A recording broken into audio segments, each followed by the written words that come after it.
ପ୍ରଭୁ ଜଗନ୍ନାଥ ବଡ଼ ଭାଇ ଓ ଭଉଣୀ ସହ ରାଣୀ ଗୁଣ୍ଡିଚା ମନ୍ଦିରକୁ ବର୍ଷକୁ ଥରେ କାହିଁକି ଯାଆନ୍ତି? ଆମେ ସିଧା ସିଧା କହିବାକୁ ଗଲେ ରଥଯାତ୍ରା କାହିଁକି ହୁଏ? କେହି କେହି କହନ୍ତି ଏହା ଏପରି ଏକ ପର୍ବ ଯେଉଁଠି ଭଗବାନଙ୍କୁ ଭେଟିବାକୁ ଭକ୍ତ ଯାଏ ନାହିଁ, ବରଂ ଭଗବାନ ଭକ୍ତଙ୍କୁ ଭେଟିବାକୁ ଶ୍ରୀମନ୍ଦିରରୁ ବାହାରକୁ ଆସିଥାନ୍ତି। ବହୁଦିନ ତଳର କଥାଟିଏ, ଯେତେବେଳେ ଇନ୍ଦ୍ରଦ୍ୟୁମ୍ନ ରାଜା ନୀଳମାଧବଙ୍କର ଦର୍ଶନ ଆଶା କରି ନୀଳମାଧବଙ୍କୁ ଖୋଜି ଖୋଜି ତାଙ୍କର ଦର୍ଶନ ମିଳିପାରିଲା ନାହିଁ, ନିରାଶ ହୋଇ ରାଜା ଇନ୍ଦ୍ରଦ୍ୟୁମ୍ନ ରାଜମହଲକୁ ଫେରିଆସିଲେ। ସେହି ରାତି ଭଗବାନ ବିଷ୍ଣୁ ତାଙ୍କୁ ସ୍ୱପ୍ନରେ କହିଲେ, ମୁଁ ତୁମକୁ ନୀଳମାଧବ ରୂପେ ଦର୍ଶନ ଦେଇପାରିବି ନାହିଁ। ତୁମେ ପୁରୀ ସମୁଦ୍ର ତଟକୁ ଯାଅ। ସେଠାରେ ଏକ ଦାରୁ ଭାସି ଭାସି ଆସୁଥିବ। ମୁଁ ଏକ ବଡ଼ ଲାଲ ରଙ୍ଗର ସୁଗନ୍ଧିତ କାଠ ରୂପେ ପ୍ରକଟ ହେବି। ସେହି କାଠର ଚାରିପାଖରେ ଶଙ୍ଖ ଚକ୍ର ଗଦା ପଦ୍ମ ଚିହ୍ନ ରହିଥିବ। ସେହି କାଠକୁ ବାହାରକୁ ଆଣି ସେଥିରୁ 3 ମୂର୍ତ୍ତି ବନାଅ, ତେବେ ଯାଇ ମୋର ଆରାଧନା କରିପାରିବ। ରାଜା ଏହି ଆଦେଶକୁ ପାଳନ କଲେ ଏବଂ ପୁରୀ ସମୁଦ୍ର ତଟରେ ଯାଇ ପହଞ୍ଚିଲେ। ତାଙ୍କୁ ବାସ୍ତବରେ ସେଠାରେ ଏକ ଭାସମାନ କାଠ ଦେଖିବାକୁ ମିଳିଲା, କିନ୍ତୁ ରାଜାଙ୍କର ସେବକ ବହୁ ପ୍ରୟାସ କଲେ ମଧ୍ୟ କେହି ସେହି କାଠକୁ ଉଠାଇ ପାରୁନଥିଲେ। ଶେଷରେ ଆଦିବାସୀ ନେତା ବିଶ୍ୱାବସୁଙ୍କ ସାହାଯ୍ୟରେ ସେହି ବିଶାଳକାୟ କାଠର ଗଣ୍ଡିକୁ ରାଜାଙ୍କ ମହଲକୁ ଅଣାଗଲା।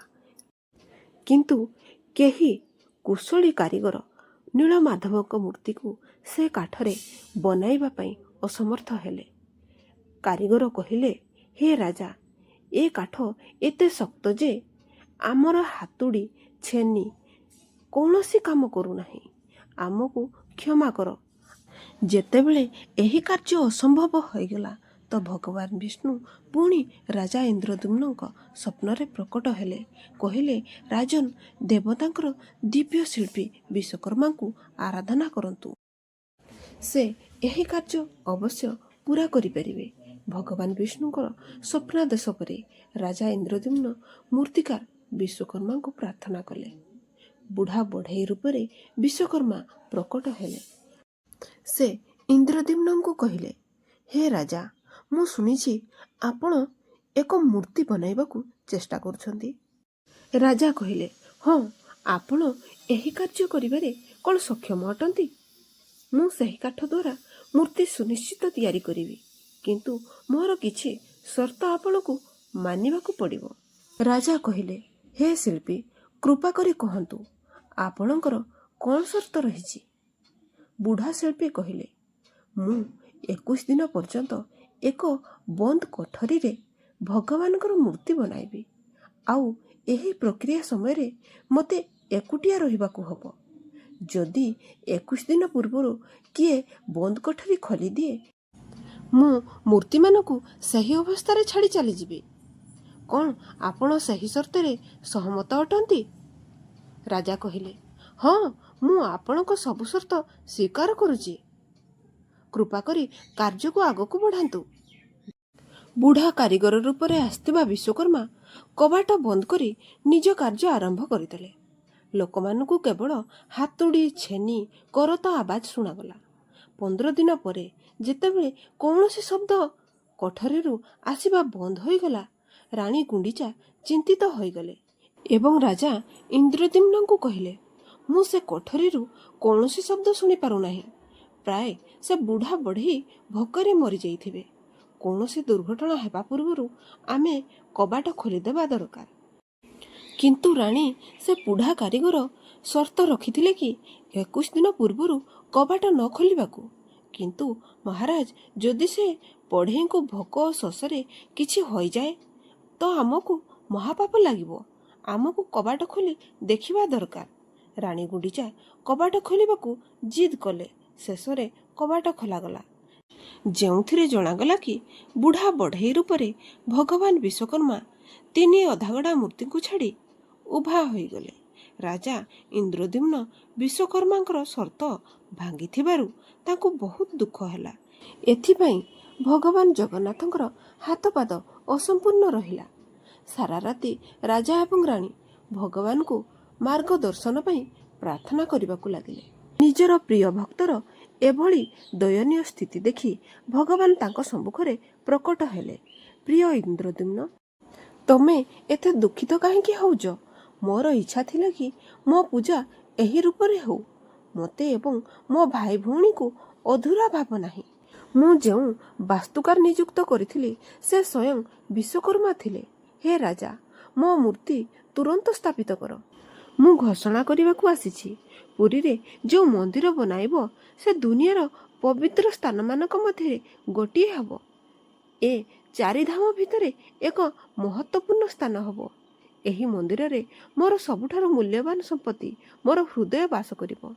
ମୋର ପ୍ରିୟ, ତୁମର ଭକ୍ତି କାରଣରୁ ତୁମକୁ ମୋର ଉପସ୍ଥିତି ଅନୁଭବ ହେବ। ତମକୁ ଭଜନ ଏବଂ ଧନର କୌଣସି ଅଭାବ ହେବ ନାହିଁ, କାହିଁକି ନା ସେଠାରେ ମୋର ଦେବୀ ମଧ୍ୟ ବାସ କରିବେ। ହେ ରାଜା, ଏବେ କୁହ, ତୁମେ ମୋ ଠାରୁ କ'ଣ ବରଦାନ ପାଇବାକୁ ଚାହୁଁଛ? ଏହା ଶୁଣି ରାଜା ଓ ରାଣୀ ଅବାକ୍ ହୋଇଗଲେ। ରାଜା କହିଲେ, ହେ ପ୍ରଭୁ, ମୁଁ ଆପଣଙ୍କୁ ଆଉ କ'ଣ ମାଗିବି? ଏହି ବ୍ରହ୍ମାଣ୍ଡର ସ୍ୱାମୀ ମୋ ଘରେ ଯେତେବେଳେ ଉପସ୍ଥିତ ଅଛନ୍ତି। ହେ ପ୍ରଭୁ, ଆପଣ ଯଦି ଚାହାନ୍ତି ମୋର ବଂଶଜର ଅସ୍ତିତ୍ୱ ନ ଆସିବାକୁ ଦିଅନ୍ତୁ। ଏହା ଏଥିପାଇଁ କି ସେମାନେ ମନ୍ଦିରକୁ କବ୍ଜା କରିନେବେ ଏବଂ ଏହା ଉପରେ ଶାସନ କରିବେ ଯେମିତି ଏହା ତାଙ୍କର ସମ୍ପତ୍ତି।